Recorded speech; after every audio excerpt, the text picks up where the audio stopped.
Quite frequently, I'm asked my advice for someone who is newly diagnosed, or even who's been diagnosed period before. Um, I don't like to give advice.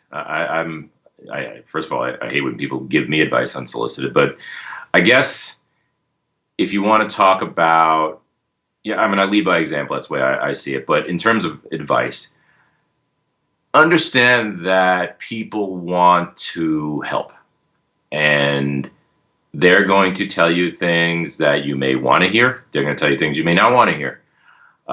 Understand that they have the best of intentions, but sometimes the delivery isn't very good, and kind of sift through it and find the parts that you can tolerate and or absorb, because you don't want to make yourself crazy over it.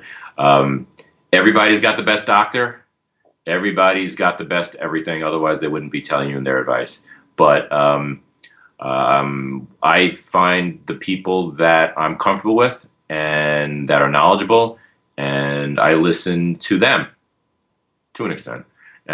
So that's my advice: is really sift through the multitude of other advice that you're going to get, and make your own decisions. But ultimately, go with what's comfortable. I mean, this is a brutal process, and you don't always have to be the squeaky wheel, but sometimes you do have to stand up for yourself. You do have to be your own advocate.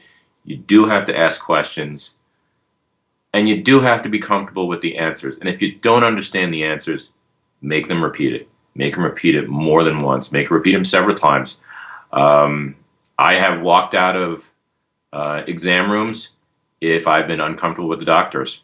I also set a standard with my doctors that I expect them to respond to my emails, and I expect their cell phones.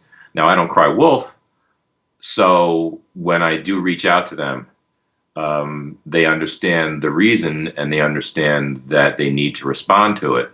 But I also make it very clear that to a doctor that if they don't approve of that methodology, if they don't interact with their patients that way, they don't have to be my doctor, and it's fair.